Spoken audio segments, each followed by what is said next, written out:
Wyoming Territory, 1882. The wind howled low across the dry plains outside of Rawlins, carrying grit and judgment in equal measure.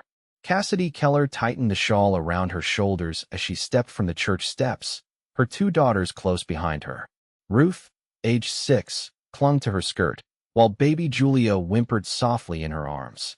The sermon had ended, and the whispers had started before the final amen. She had heard them again. 3 girls she's had, someone muttered. Without a man to raise them, they'll all turn out wild. Useless for a ranch, another voice had said. Nothing but a burden. Cassidy kept her head high. She had not cried in front of them the first time they said it, and she would not now. Her husband had died 3 winters ago in a timber accident, and since then, the women of Rawlins had stopped inviting her to sewing circles, and the men had stopped looking at her like a person. Just a problem.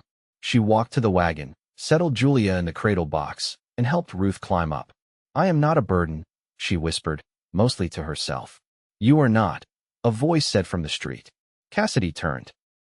He was tall, with a hat too sun-worn to be new and boots that had seen long miles. Dust clung to his coat, but his eyes were clear and steady. He held a bridle in one hand, leading a chestnut mare. I am sorry, he said. I was not trying to eavesdrop. I just heard what they said, and it is not true. Cassidy blinked. You are a stranger. Yes, ma'am. Name's Nolan Beckett.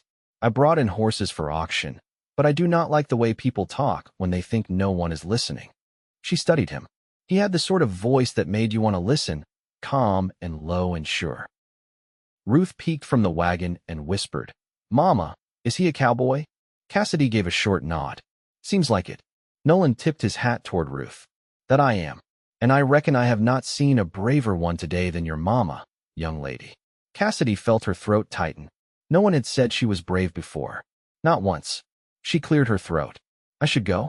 The road to our homestead's rough this time of year. I could ride alongside, Nolan offered. Just to make sure you are safe. I do not mean to impose. Just, decent folks should help each other. Cassidy hesitated, then nodded. If you want to waste your horse's energy on a poor widow's cart, I will not stop you. I do not see a poor widow. I see a mother doing more than most men could, he said quietly. They rode in silence for a while, the hoofbeats and wagon wheels the only sound. Ruth dozed in the back beside the baby, and Cassidy let her shoulders ease for the first time in days. You live far? Nolan asked after a while. About an hour west, Cassidy said. We have a small plot. Chickens, a cow, and what garden the wind does not strip. It is not much, but it is ours. He nodded. That is more than most. Cassidy glanced at him. You always talk like that. Like you mean every word. I do not waste words, Nolan replied. I was raised to speak when it matters. They reached the split in the trail where the trees thickened and the wind calmed. Cassidy pulled the wagon to a stop. You rode far enough, she said. Thank you. Nolan dismounted, tying his mare to a branch. Well, I was hoping I might water my horse and help you unload. If that is all right. She hesitated. You are kind. But kindness is not free these days. Nolan stepped beside the wagon, looking down at baby Julia sleeping in the cradle box. His voice dropped. I have no family left, he said. No one waiting on me. But I know what it is like to be unwanted. Mama had 6 boys. Folks said she was cursed, said her boys would be drunks or dead by 20. I proved them wrong. I reckon I like proving people wrong. Cassidy searched his face. Why help me? His eyes met hers. Because you deserve better than to be called a burden for raising daughters. I would be proud to know them. To stand beside someone like you. Cassidy's breath caught. No man had ever said that. Not even her late husband, who had loved her in his own way but never said things like that. She looked at Ruth, now sleeping beside her sister. They are just little girls. Nolan smiled softly. Then they are the best part of this whole world. Cassidy climbed down. Her boots hit the dirt with a soft thud. Come inside then. If you are going to talk like that, you may as well do it over supper. He followed her to the low cabin, helping lift Julia's cradle as gentle as if it held gold. Inside, Cassidy stirred the pot over the fire while Nolan chopped kindling. Ruth woke and took to him quickly, asking about horses and cowboys. He answered every question with patience. When the girls were asleep, Cassidy poured 2 cups of weak coffee and sat across from him at the table. You know people will talk worse if they see you here with me. she said. I do not care, Nolan replied. What they say does not matter. What you think does. Cassidy stared into her cup. I have nothing to offer a man. That is not true. I have no riches, no sons, no way to help anyone rise in station. Nolan leaned forward. Cassidy, I do not want riches. I do not want station. I want peace. I want a fire that does not go out and a woman strong enough to carry her children through a storm. I want you. Her heart beat loud in her chest. She had heard words before sweet ones, whispered behind barns and in church pews, but not like this. These were real. You would take on a woman with 2 daughters? I will love every child you have, Nolan said simply.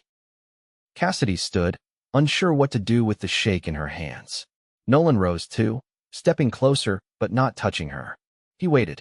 She looked up at him, her voice barely a whisper. I do not know how to trust this. Then let me earn it, he said. Day by day. She nodded once, and that was all it took. Outside, the wind calmed. Inside, warmth grew. And for the first time in years, Cassidy did not feel like a burden at all. The following morning broke pale and cold. A thin crust of frost clung to the grass behind Cassidy's cabin, and the chickens refused to leave the coop until the sun rose higher. Cassidy bent at the stove, coaxing the fire to catch again, her hands stiff from the chill. Julia stirred in her basket near the hearth, bundled in flannel, while Ruth crouched by the door, lacing her boots with slow fingers. Through the front window, Cassidy saw Nolan already outside, splitting a log with clean, practiced strokes. He'd left the cabin before light, not waking anyone. She hadn't asked him to stay the night. He hadn't presumed to. Instead, he'd laid his bedroll beneath the overhang out back without a word and taken to the morning like he'd done it 100 times before. Why is he helping? Ruth asked, not looking up. Cassidy poured a little cornmeal into a pan. You'll have to ask him yourself. Ruth frowned. Men don't chop wood for nothing. Maybe he's not like the men you've seen. Ruth tugged harder at her bootlaces, then stood. I'll feed the chickens. Cassidy watched her go, the door creaking shut behind. She slid the pan into the oven and turned to check Julia, who blinked up at her with heavy eyes. By the time she stepped outside, Nolan had a neat stack laid beside the cabin wall. He wiped his brow with his sleeve and nodded toward the field. Your fence is sagging on the west end. If you've got spare nails, I can fix it before it gets worse. Cassidy folded her arms, the morning air biting at the skin above her collar. You always look for work when you visit someone. I was raised to leave a place better than I found it, Nolan said. And I don't take charity. I'd rather earn my keep. She studied him. The sleeves of his shirt were rolled, forearms lean and marked with old scars. His tone held no weight of expectation. I've got nails in the shed, she said. Hammer too, if the handle's still sound. He tipped his head in acknowledgement and walked toward the small outbuilding. Cassidy followed slowly, pausing to glance back at the cabin. Ruth was scattering feed, her shoulders still drawn in. Inside the shed, dust hung in the air like threads of smoke. Cassidy bent to a low shelf and pulled out a wooden box, checking the contents. She's slow to trust, she said, not looking up. Ruth. She listens more than she talks. That's wise, Nolan replied. Most folks do the opposite. Cassidy handed him the box. You're not planning to ride on today? I'm not in a hurry, he said. Horses sold easy yesterday. I've got feed paid through the week at the livery. After that, I'll see. She hesitated. And when the week's done? He met her eyes. I'll go, if you want me gone. But if there's room for another hand, someone who doesn't drink or raise his voice, I'd just as soon stay. Cassidy's throat tightened. She looked down at her palms, dry and cracked from years of scrubbing and mending. I've never run a home with another adult in it, she said. Not since Aaron passed. I'm not here to take over, Nolan said. Just to stand where I'm needed. She nodded once. The hammer's on the peg. Fence is past the orchard. He took it without another word, leaving her alone in the shed. She leaned against the wall, heart thudding in a way it hadn't in years. By afternoon, the fence stood straighter. Ruth had taken to trailing Nolan at a distance, watching how he moved. He didn't speak to her unless she spoke first, but when she offered him a biscuit from the kitchen, he took it with a quiet thank you and left the rest for her. That evening, the wind died down. Cassidy lit the lantern and set the table while the girls picked wild mint for their tea. Nolan stacked the last of the kindling and stepped inside, brushing pine needles from his sleeves. Cassidy handed him a bowl. Don't expect fine cooking. I do what I can with what's left in the root cellar. He took the bowl and sat, folding his hands before eating. Ruth watched him closely, then did the same. Cassidy followed suit. As they ate, Cassidy glanced at him. What did you do before this? Before horses? Rail line crew, he said. Ties and spikes across Utah. Before that, cattle drives out of Kansas. My boots have more miles than most wagons. And no wife? She asked, careful. No one who wanted the kind of life I had to offer, he said. Most women want a man who stays put. Cassidy looked around the room. The low beams, the soot-darkened walls, the quiet clatter of Ruth's spoon against her bowl. And now, he met her eyes. Now I want stillness. After supper, she tucked the girls into bed. Ruth didn't protest when Cassidy kissed her forehead rare. Julia's breath slowed quickly beside her. Cassidy stepped outside and found Nolan seated on the porch rail, eyes on the sky. She wrapped her shawl tighter and joined him. The stars hung low and bright, no moon to wash them out. Do you think people like us get to want things? She asked. He turned his head. I think wanting's the only thing that keeps folks moving. You. I'm not sure, she said. I used to want things. Then I stopped. It didn't seem safe. He nodded once. I've lived long enough to know that safe and good ain't the same. She looked out over the field.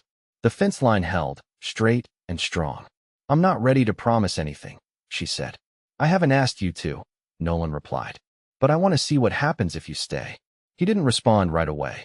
Then, gently, then I'll stay. She let out a breath she didn't know she'd been holding. Inside, the girls slept soundly. Outside, the stars held their silence. And Cassidy, for the first time in many years, felt the shape of hope forming quietly beside her. By late March, the ground had softened just enough for planting.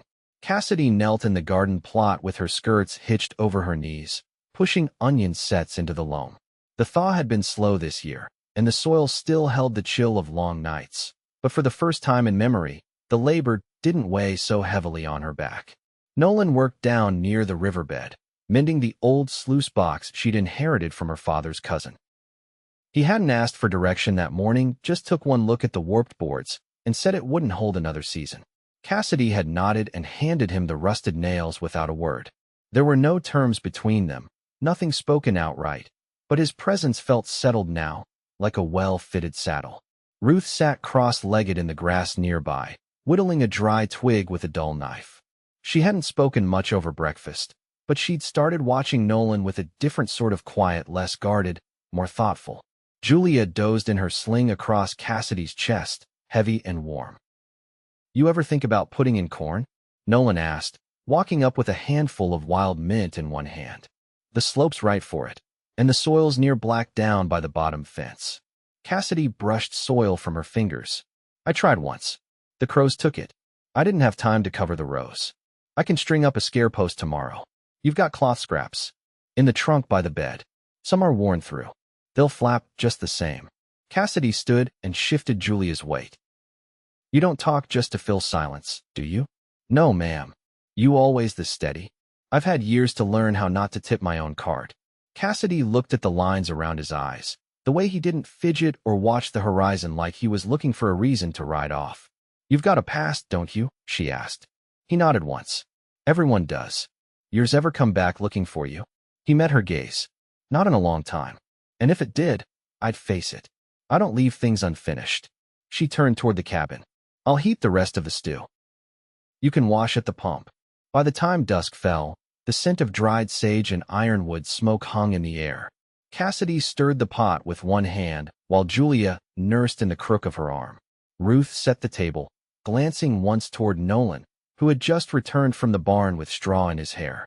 Cassidy ladled out the stew and passed him a plate. You ever think about staying somewhere longer than a season? I do now. Why? He didn't look away as he answered.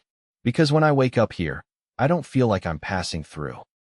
Feels like I've arrived somewhere I mean to be. Ruth paused mid-step, her brow furrowed. Cassidy sat down slowly. That's a dangerous thing to say to a woman who's had to do everything herself. I don't say things I don't mean. Ruth cleared her throat. Mama, can I ask him something? Cassidy nodded. Ruth turned to Nolan. Why'd you come here? I mean, really. He considered her question without blinking. I followed the herds to Rollins, same as a dozen other cowhands. But that day outside the church, when I saw folks turning their backs on your mama like she was nothing, I knew I wasn't going anywhere else. Ruth crossed her arms. So you felt sorry for us? No, Nolan's voice was even. I felt angry, and then I felt certain that your mama deserved someone who'd look her in the eye and see her. Ruth didn't answer, but her expression shifted. Not softened, exactly, but something had loosened. Later, after the girls were asleep, Cassidy stepped out to the porch and found Nolan seated on the top step, whittling a curve into a cedar branch. You're carving, she said, trying to make a spoon. He held it up. I'm better with horses. She sat beside him, careful not to let her shawl drag in the dirt. You could have gone to any town after the auction. Could have, he said. You weren't born in Wyoming. Texas Panhandle. Dry land and hard winters. She pulled her shawl tighter. What did it teach you? He glanced toward the dark horizon. That a man's worth isn't measured by the land he owns. It's by how he stands when the roof leaks and the water runs low. She was quiet for a moment. I've never had anyone stand beside me when the roof leaked. You do now? Cassidy turned her face toward him, the porch lantern casting long shadows across the ground. You're not afraid of living quiet? She asked. No, he said. I'm afraid of wasting good years pretending I don't want a home. She looked down at her hands. I've made mistakes. Trusted too quick, or not at all. He reached out, slow and sure, and placed a rough palm over hers. Then let's not rush. Let's build it slow. Strong. Cassidy didn't pull her hand away. The breeze carried the scent of pine and damp earth, and somewhere in the pasture, a night bird called once and fell silent. Inside, the girls slept, the fire low in the hearth. Outside, Cassidy looked at this man who had not asked for anything but the chance to stay, and for the first time, she wanted to offer more than shelter. She wanted to offer the rest of the years. By mid-April, the snowmelt had turned the creek to a steady run, and with it came the promise of more planting, more repairs, and the first signs of green pushing through the soil. Cassidy stood barefoot in the kitchen, scrubbing the last of the flour from her hands after kneading bread. Her hair was tied back with a strip of muslin, and her eyes kept flicking toward the window above the basin. Nolan was down in the pasture, working the new gelding they'd bartered for from a neighbor 2 ridges over. The animal had a wary temperament and a habit of backing from any sudden movement, but Nolan moved slow, always speaking low, never forcing. Cassidy had watched him from the porch earlier, noting the way he adjusted his body, not out of fear, but as though he respected the horse's reasons for mistrust. Mama. Ruth's voice came from the other room. Cassidy wiped her hands on her apron. What is it? Can I help him after supper? With the fence line? Cassidy leaned against the doorframe and looked at her daughter. Ruth had grown taller in the last stretch of winter, and her voice had lost some of its sharpness. You're welcome to ask him. Ruth hesitated. He said he'd show me how to tie a square knot. I want to learn. Cassidy nodded. Then you should. That night, after the bread was sliced and the beans warmed, Nolan came in smelling of horse sweat and sun. He set his hat on the peg beside the door and washed his hands at the basin without being told. At the table, Ruth cleared her throat. Can I help you with the fence tomorrow? Nolan looked at her, chewing slowly before he answered. You want to carry posts or run line? Both. All right then, but you'll need gloves. That thick wire'll chew your hands raw. I'll wear Mama's old pair. Nolan nodded. You can ride out with me after first light. We'll pack bread and salt pork. Cassidy watched the way Ruth straightened in her seat, the quiet pride in it. She didn't say anything, just passed another ladle of beans across the table. After the meal, with the girls settled and the lamplight low, Cassidy sat beside Nolan on the porch. The moon hung just above the cottonwoods, pale and full. She rested her elbows on her knees and stared out at the dark field. Ruth's never asked to help with fence work before. She's got grit, Nolan said. Just needed a place to use it. She doesn't follow easy, Cassidy murmured. I don't want her to, he said. She'll learn faster thinking for herself. Cassidy felt quiet. The scent of damp grass drifted on the breeze, mixing with the faint smoke from the chimney. I got a letter today, she said after a while. Nolan looked at her. From my sister in Laramie. Haven't heard from her in 3 years. He waited. She said she heard I'd taken in a drifter. That folks were talking. That if I had any sense, I'd send him on before it cost me more than my name. Nolan's jaw tensed, but his voice stayed even. What did you write back? I didn't. She turned toward him. Because I don't feel like I've taken in a drifter. I feel like I've started something that can last. He didn't answer right away. Then, Cassidy, I don't want to be a shadow in your story. I want to be part of what you build. I know. She reached for his hand. It was rough, scraped at the knuckles, still smelling faintly of leather and cedar.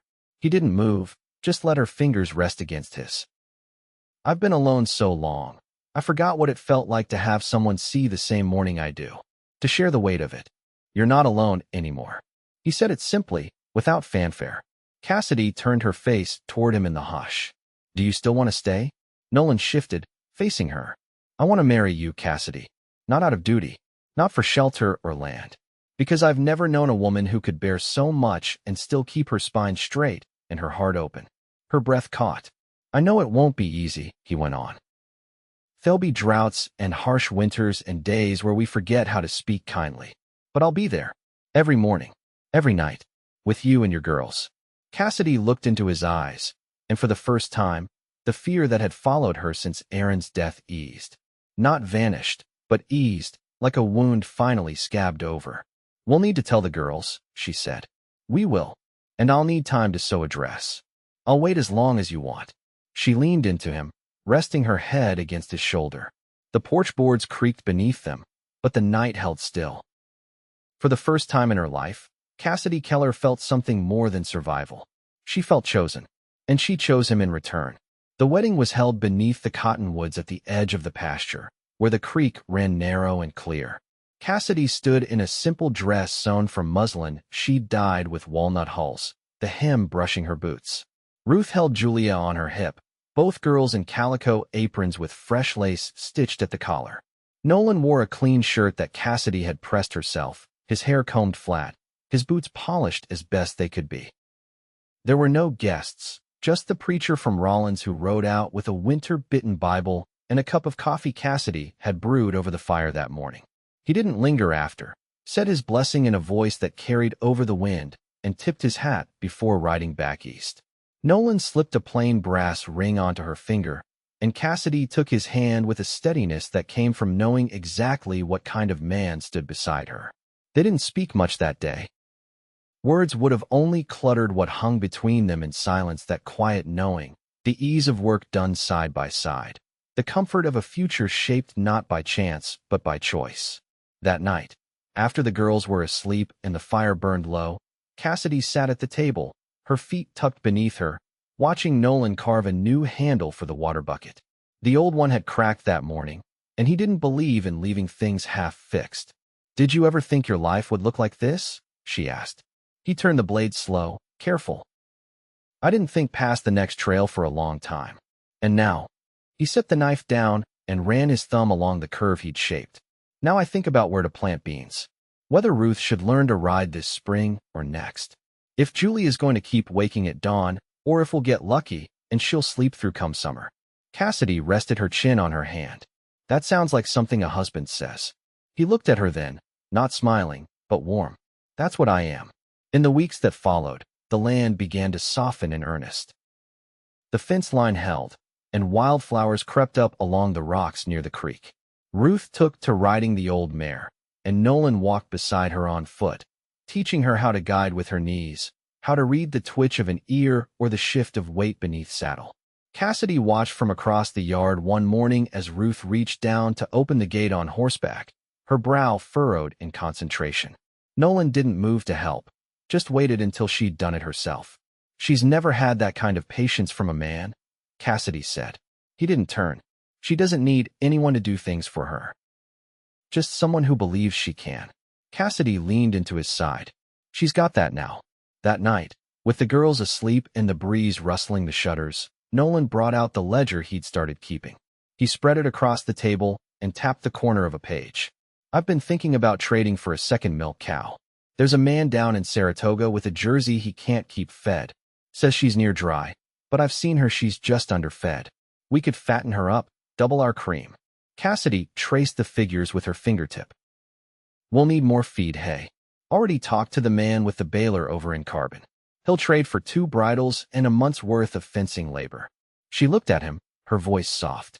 You really mean to stay forever? He met her eyes. I already have. In late June, they built a small addition to the cabin, just 1 room, but enough to give the girls a space of their own. Cassidy spent days sewing curtains and hanging herbs to dry from the rafters. Nolan laid the floor himself, plank by plank, and carved their initials into the corner beam near the window where the light hit softest in the morning. When the roof was finished, Cassidy stood beside him in the doorway, Julia perched on her hip, Ruth leaning against her side. This is the first thing I've ever built that will outlast me, she said. Nolan slipped his arm around her waist. It won't be the last. They marked the harvest season with a supper out in the yard, a table made from an old door Nolan had braced with scrap pine, covered in a cloth Ruth embroidered with tiny, uneven stitches. They ate beans and cornbread, roasted squash, and apples stewed with cinnamon. The girls laughed until dark, chasing fireflies while Cassidy and Nolan sat close, watching the field they'd planted bristle with dry stalks and promise.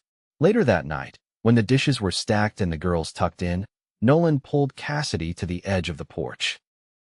The stars were thick, the moon low and red. He held her hand, his thumb brushing over her knuckles. I've known dust roads and cattle drives, windstorms that nearly stripped the skin from my bones.